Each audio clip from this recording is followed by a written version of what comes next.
What's going on today, YouTubers? Welcome to another edition of Walking Reviews. Today I'm going to take a look at a newer production knife from Boker. This is a collaboration with Brad Zinker. They've already done a collaboration with Brad before on their Urban Trapper, one of their most popular models. This is the FR from Brad Zinker.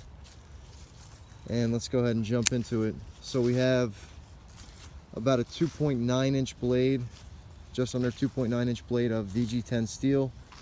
You can see it's classic drop point, fairly high flat grind.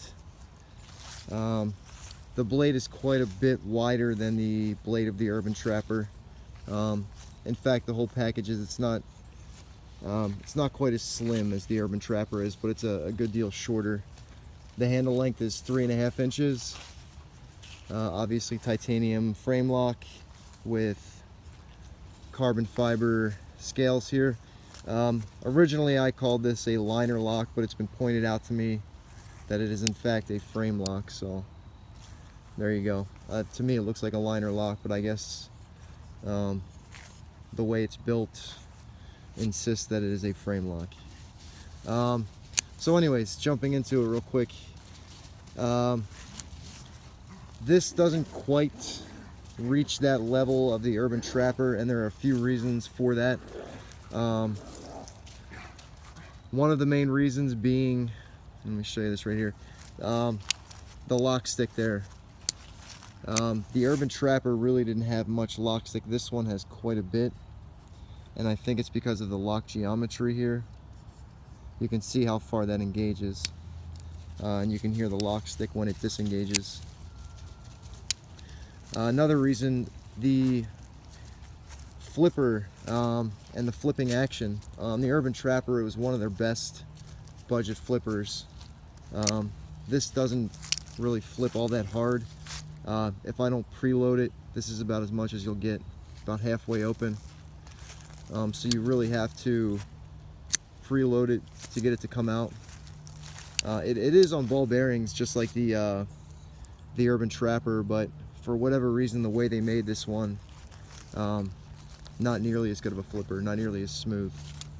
It might have something to do with the lock bar tension, might have something to do with just how it's made, you know.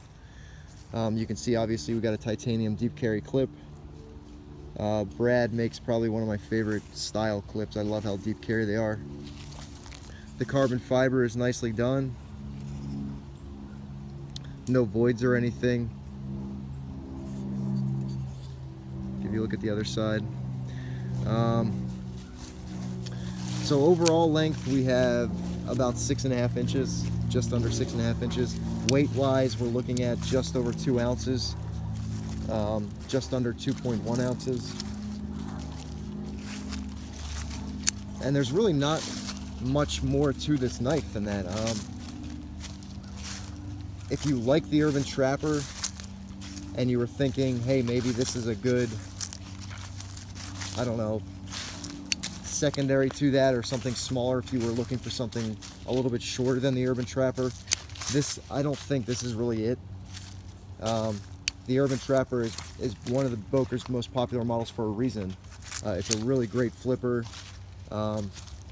super easy to use, super easy to put in and out of the pocket.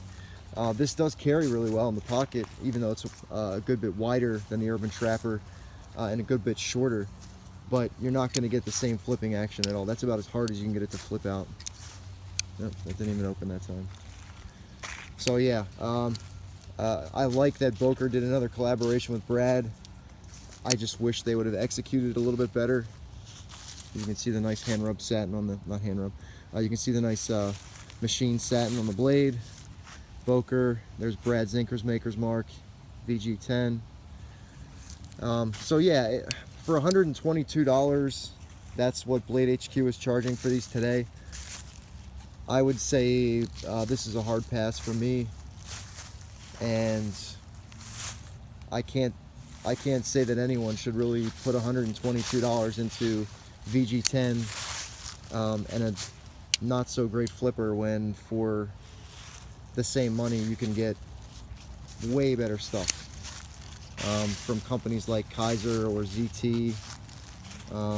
Yeah, there's a lot better stuff out there for $122, so I'd say probably not worth it on this one, unless I got a lemon. You know, if you have one of these and it's an amazing flipper, definitely let me know. But from what I've seen, not worth the money. All right, guys, I will catch you on the next video, which will be soon. I'm gonna try and take video at the New York Custom Knife Show, which I'm gonna be going to this Friday, and I'll see if I can talk to some of the makers that I've been showing their knives here lately. So, all right, I'll catch you on the next one, guys. Take it easy.